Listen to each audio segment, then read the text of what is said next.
All right, so we're going to pick up in Deuteronomy 15, but real briefly, on the center of my screen, I've just got the KJV text, and I'm going to try and highlight each verse as we go through to kind of easier to follow.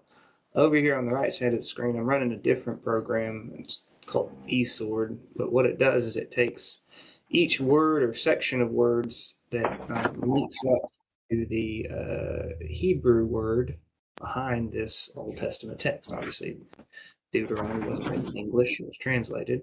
And so you can go see, okay, so if we just start with a release, I can click on this number, Hebrew 8059. I can get a definition. So that's the Hebrew text. That's an English pronunciation of the Hebrew. They are broken down. And then you get a definition. So this is like looking up something in a dictionary. There can be more than one definition, and you've got to use your judgment to determine what makes sense in the context. So the goal of this is not to flip the English on its head to come to a different conclusion, but rather to get some additional synonyms for what this English word means. So, it's the difference between, going from flower to rose, you're a little bit more specific, or from rose to red rose, just trying to zoom in a little bit by using, these are called Strong's numbers. So somebody took and numbered every single Hebrew word and Greek word in the New Testament, gave it a number, and then you've got this definition associated with the individual words. So I use this quite frequently, and here this is a useful thing of that you can find the total number of times that word in Hebrew shows up in the text. And so that makes it easy to do a search for it and see all the times that shows up. So you can have a quick word-based search that's a little bit broader than just doing the English search, because sometimes that Hebrew word is translated into different English words. Same Hebrew word, different English words. So, all right, so that's what we're doing. Got our regular text, and then over here on the right, we've got the text with just the Strong's numbers, so we can quickly click in and get a definition. So, Deuteronomy chapter 15, we're continuing to give the kind of overview of the law. Deuteronomy means second law, so it's not a new law, but it's a second telling. Moses is just a couple weeks away from dying. He's 120 years old. He's trying to give his final instructions to this new generation who's really grown up over the last 40 years wandering in the wilderness, because all their parents are dead and disobeyed by not going into the land about 38 years ago. So he's telling them what they need to do when they go into this land. They do not have the right to just make up the laws and rules for their land. This is God's country. Literally, this is a theocracy. God is the leader. He's the legislator. He is telling them, here's how you do it. And so it's very specific down to what they could eat, how they would make war, how the criminal justice system would work. So here, what we're going to get into is financial regulations. The modern equivalent would be like a bankruptcy court. When someone gets in over their head in debt, what happens? So that's what God is dealing with. It's very specific. And he has got a very merciful system set up in place. And so, starting in verse 1, at the end of every 7 years, thou shalt make a release. All right, so I clicked on release up here. Remission of debt, suspension of labor. So that's what the word means. And so here we're talking about a remission of debt. Every 7 years, this nation is going to wipe away debts that are owed. So, wow. That is the general rule. God's setting that out. He's demanding it. So, how is this going to work? What type of release? Well, that's what verse 2 gets into. Here's the specifics.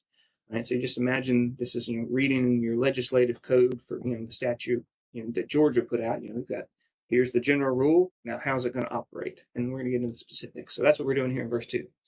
This is the manner of the release. Every creditor that lendeth aught, and that word aught is in italics. That means the English translators, the KJV, added that word for clarity. There's not a Hebrew word that backs it up, but So you could read it without it. Every lender that lendeth unto his brother. So anything they lend, whether it's goods or money, whatever you're lending unto his neighbor, shall release it. Right? This is very broad. Every creditor, right? So it's not limited by class.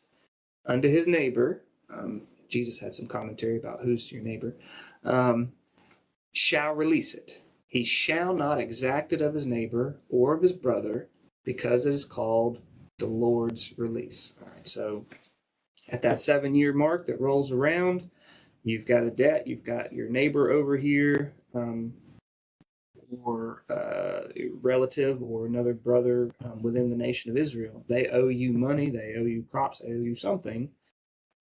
You release it, you forgive it. It's a pattern of forgiveness. Right? That's what God is saying. You're going to do it because this is the Lord telling you to. He's requiring you to forgive it. Does this apply to everybody? Verse 3 says, no.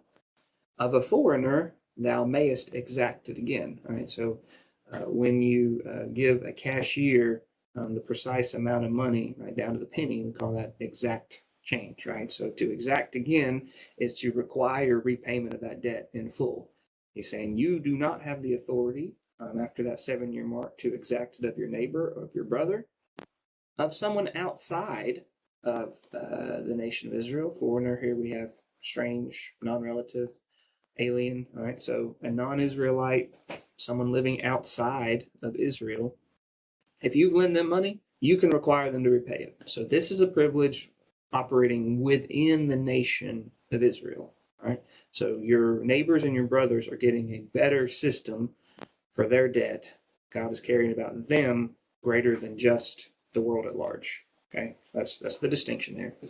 But that which is thine, with thy brother, thine hand shall release. So the goods that you own, that your brother is possessing, that he owes to return, that's what you're going to release. Are there any exceptions for your brother? When will this not apply? Verse 4. Yes. Save, that means except when, there are no poor among you. If the nation of Israel gets blessed to the point that there are 0 poor people within the nation, then you would not have this year of release, because everyone had the ability to pay. So who is he really providing for? He's not providing for the guy who's borrowing money and then just refusing to pay. He's providing for the one who doesn't have the ability, for whatever reason, to repay. So he's caring for the poor. He's showing mercy. There was no such thing as the bankruptcy courts back then, and the common practice, if you get in debt over your head, was that when all of your stuff has been exhausted, what you would do is sell yourself as a servant, sell your labor, sell yourself into slavery. And so this system is going to prevent many of his people, the poor, from ever having to enter into slavery, because every 7 years there was going to be this release. Okay? So it won't apply when there's no poor among you. For the Lord shall greatly bless thee in the land where the Lord thy God giveth thee for an inheritance to possess it, only if thou carefully hearken unto the voice of the Lord, to observe to do all these commandments which I command thee this day. So we've talked explicitly multiple times about the conditional nature of this Old Testament covenant. These promises that were made to the nation of Israel, it was very much an if-then covenant. If you obey, then God will send the rain at the right time, your crops will grow, your animals will have strong, healthy, live offspring. You won't have miscarriages with your family. There's a lot of natural blessings that they had the entitlement to via these promises if they obeyed. Naturally, do you think anybody wants to look at the guy who they, have lend money or food or animals to, whatever it is, and then at 7 years saying, oh, it's okay? That's not how men by nature work, right? We want our stuff back. And so this is one of the things that they're going to have to comply with. He says, God's going to bless you in this nation. And again, we're talking to them. Don't try and just lift this out and apply it to New Testament church. He's talking to them that if you obey and do these commandments, he's going to bless you so much more. Like, you're not going to be hurting over this, that you have obeyed God to forgive. Okay? So you got to carefully hearken. You got to listen, and you got to do it. Because the Lord is going to greatly bless thee in the land. There in verse 4. Verse 6, for the Lord thy God bless thee, as he promised thee, and thou shalt lend unto many nations, but thou shalt not borrow. Thou shalt reign over many nations, but they shall not reign over thee. So this was the promise. One of those promises is that you're going to have such an abundance of wealth, if you obey and heed my commandments, that you will be able to lend to other nations outside. And get interest on that. That's fine. And you'll be able to reign over other nations. When you get to David and Solomon's reign as kings, there was people within hundreds of miles that were either under their military rule or under their economic rule, tributaries. And so it would be a very, powerful and influential nation if they heeded and if they obeyed. So verse 7. If there be among you a poor man of one of thy brethren within any of thy gates in thy land, which the Lord thy God giveth thee, thou shalt not harden thy heart, nor shut thy hand from thy poor brother, but thou shalt open wide thy hand unto him, and shalt surely lend unto him sufficient for his need, in that he wanteth. Okay. Now, God here in 7 and 8 is anticipating how man in their hard hearts can try and get around this year of release. Well, if I know that every 7 years I've got to release whatever I forgive, whatever I lend, I better not lend to any poor people, because they won't pay it back, and I won't have an opportunity to get it, because just they have to wait 7 years and they're gone, and then I'm out, and so I just won't. Right? That's kind of the natural reaction. And so now he's putting an affirmative duty on them, that if there is a poor man within any of your cities, right? This is a brother of Israelites, and he needs something, then guess what? He had a duty to open and lend it to him. That which he needed, that which he wanteth. That wanting is not, I want a Ferrari. That's like he is lacking food, lacking provision, trying to, survive for his family. And so, seeing that need, you can't harden your heart, close up your hand, and say, no, I'm not going to lend to you, because I'll not be able to get it back. What God's saying is that you have to. There's one among you within your gates. Don't harden your heart. Don't shut up your hand, but rather you're going to open and give. Lending, again, it's the idea is that it is a lending. He has the ability to repay. He should, but if at the end of the 7 years and he doesn't, then you let it go. He says, now, I know your hard hearts. I know your wickedness. You better watch it. You're not that clever. The closer it gets to the 7th year, what do you think you're more likely as a lender to do? I didn't see that poor guy. I'm not going to take his call. I don't want to talk to him. Don't let him come in here. It says, beware that there not be a thought in thy wicked heart, saying, the 7th year of release is at hand, and then your eye be evil against thy brother. You look at him suspiciously, going, if I talk to that guy and I lend it, I know I'm not going to get it back. Your eye be evil against thy brother, and thou givest him nothing. And he cry unto the Lord against thee, and it be a sin unto thee. Now what does he have to cry against the Lord? Lord, I went to my brother who had this to lend me, and he refused. He's disobeying what you said. And here I am, destitute, right? Unable to eat and provide for my family, So he's crying to God against this one who had a duty under the law to care for him. And God says, it's a sin unto you. It was a sin to that one who shut up his heart and hand and didn't show mercy. So the affirmative duty there is repeated in 10. Thou shalt surely give him, and thine heart shall not be grieved when thou givest unto him. We like to talk about the New Testament dealing with heart issues. Old Testament did too. Not only have to give it, you can't have a sorry attitude about it. You can't be bitter. What's the reflection of bitterness? Covetousness, loving stuff. God gave you all that you have, and he's now telling you what to do with a portion of it. When you've got a poor brother in need and is asking you to lend unto him, lend it. Thine heart shall not be grieved when thou givest unto him. Why? Because that for this thing the Lord thy God shall bless thee in all thy works, and in all thou puttest thy hand into. All right? This is a promise that if you're obedient, even in this hard thing that your natural body wants to say, no, God says, I'm going to continue to bless your efforts, your labors, those other things, right? If, the guy who was having a stinginess of heart, he could expect that next crop was going to be sorry. But the guy who went against his natural nature and, lend unto this poor man, knowing he probably would never see it again, says the Lord there is returning to him these blessings, that idea of casting your bread upon the waters. You don't know, how it's going to come back. Now again, please don't take this and try and apply this to like the prosperity gospel version of today. That, well, if you just, whatever, having a faith that you won't have any problems and you're going to be wealthy and, all that, health, wealth, prosperity, right? Jesus said you're going to have tribulations, but be of good cheer. I've overcome the world. And so, don't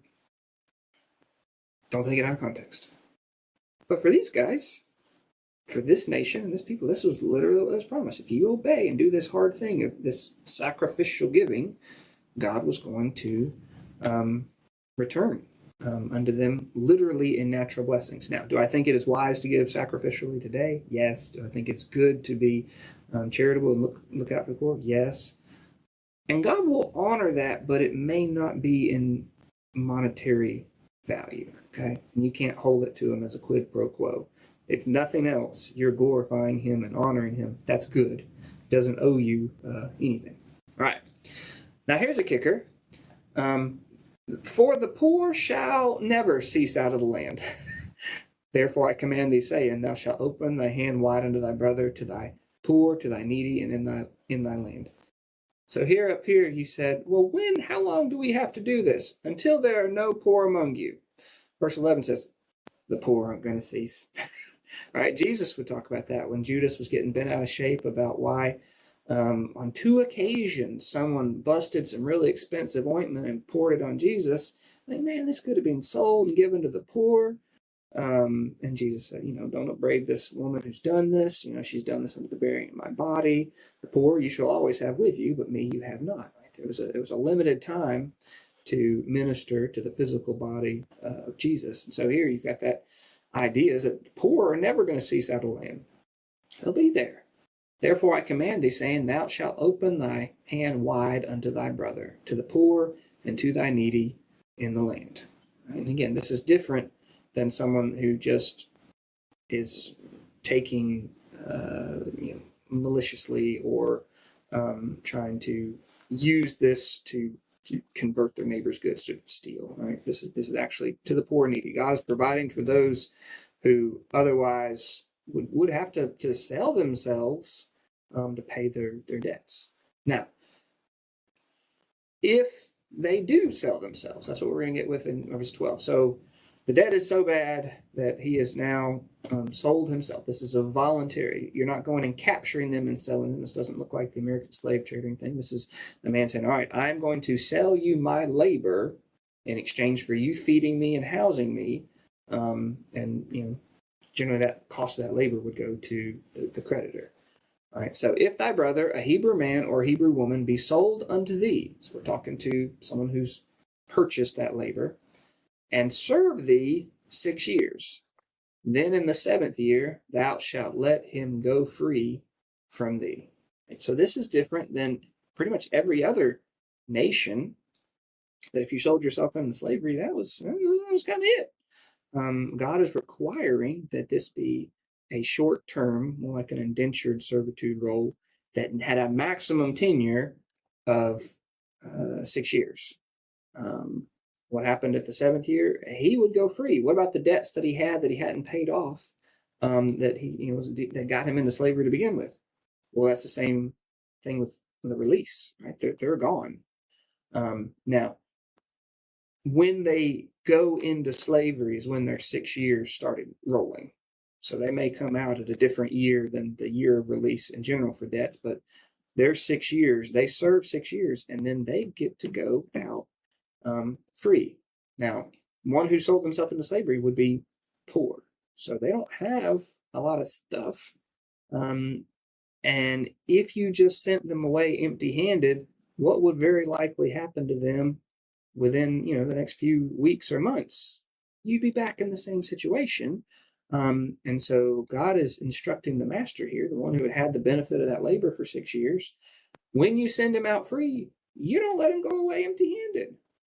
Thou shalt furnish him liberally. That means a lot.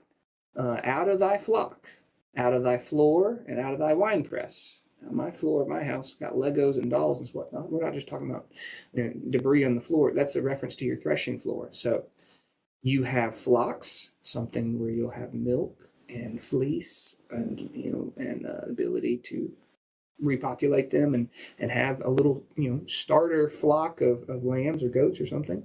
And your floor, you've got some grain that's already been grown, so you'll have seed to start for next year, or flour, so you can go ahead and bake bread.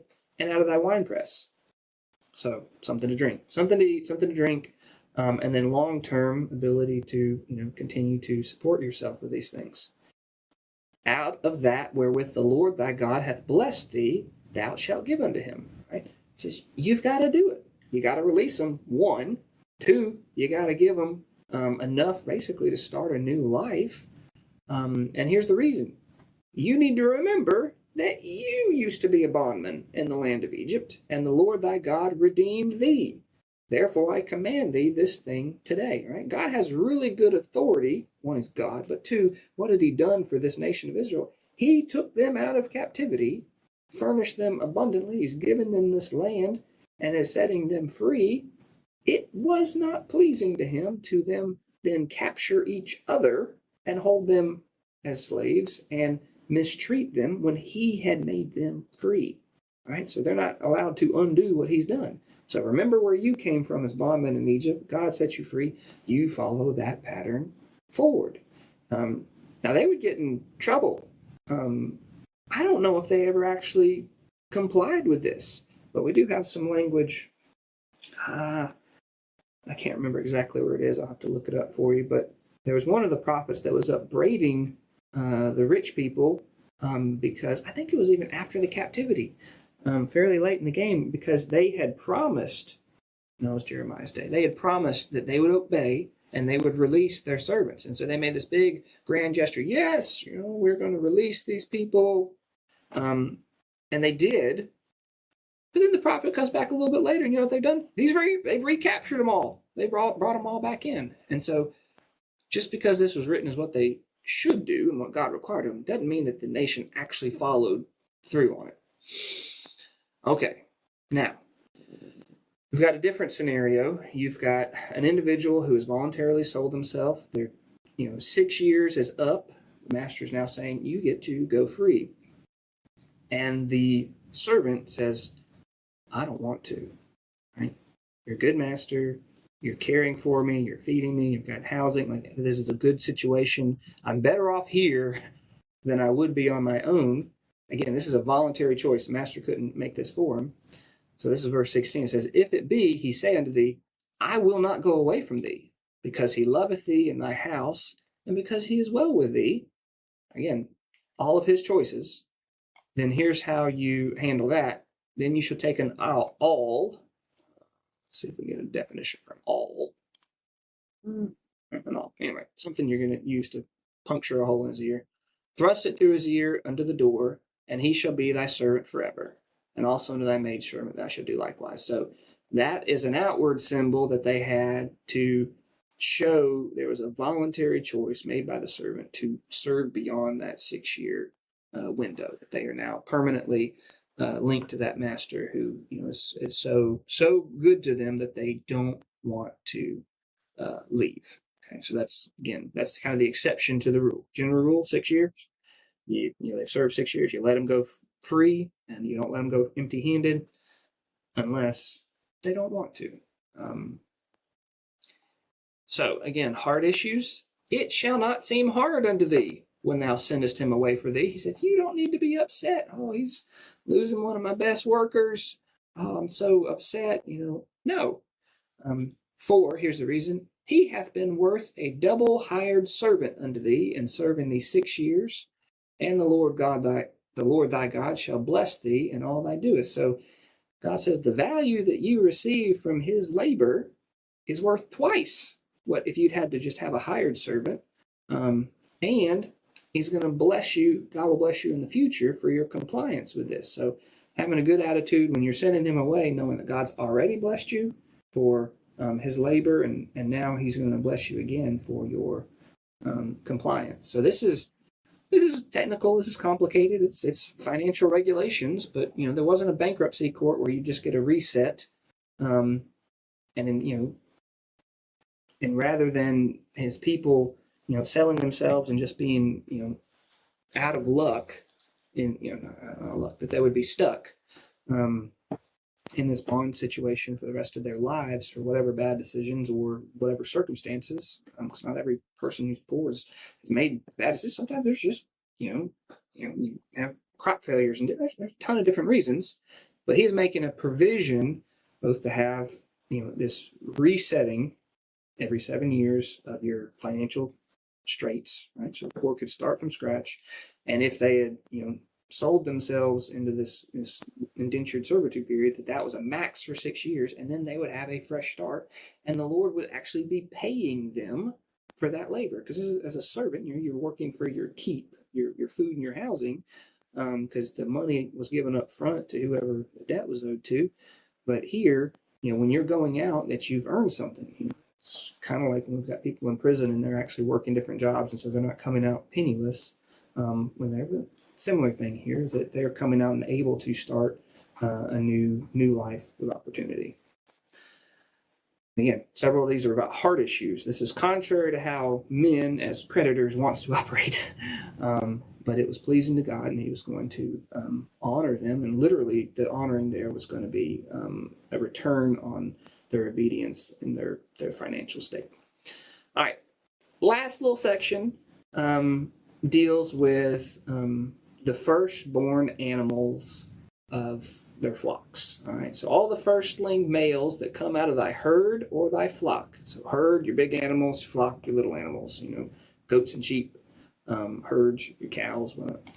Thou shalt sanctify them unto the Lord. That means set it apart as holy. Thou shalt do no work with the firstling of thy bullock, nor shear the firstling of thy sheep. All right, so you set apart as holy. Okay, I know I've got to take this and offer it to the Lord.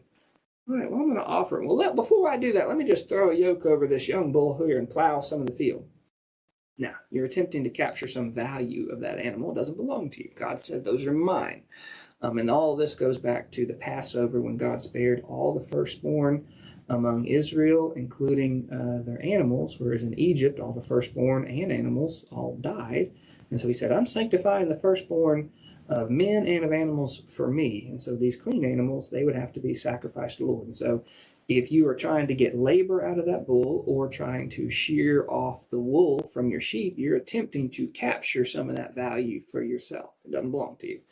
But what you should do is that you should take it and eat it before the Lord thy God year by year in the place where the Lord shall choose, thou and thy household. So this is before, they even had Jerusalem on the radar. It's going to be 500 years down the road before David would come conquer Jerusalem, because it's like this mountain fortress city. And then that would be where the temple would be built by Solomon, and they'd go there year by year. Right now, we're still camped outside of Jordan. The tabernacle is with them. When they go in, they're going to set up the temple, the tabernacle, the tent with the ark at Shiloh, and it'll be there for a while. But wherever God picks, that's where you're going to travel each year, and you're going to, eat these offerings in the midst of, what has to be burned. There's a lot of really specifics. You go read Leviticus. There's some rules.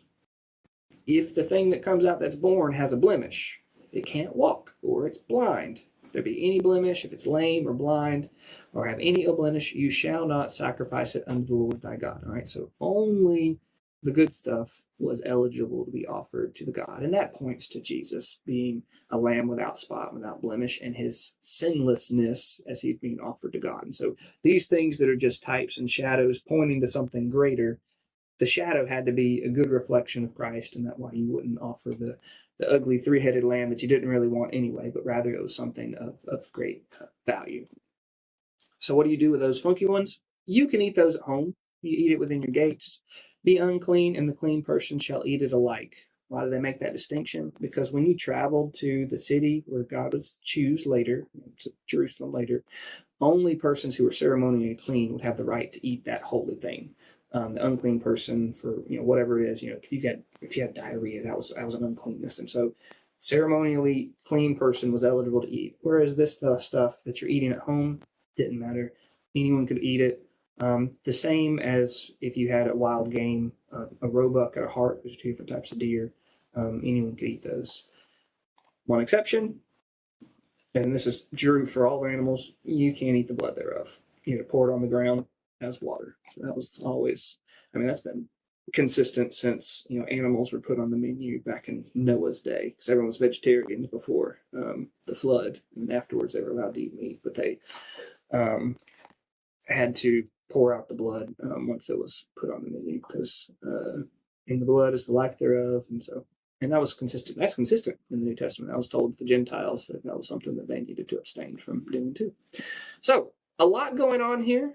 We're learning, pretty specific details about how this nation was going to function, down to the financial workings between individuals and the special rules if you were lived in Israel, either as a member of the family or if you were a sojourner there, versus someone who lived outside of the nation, and the different protections that God had put in place for his people and how they would treat their neighbors and their brothers.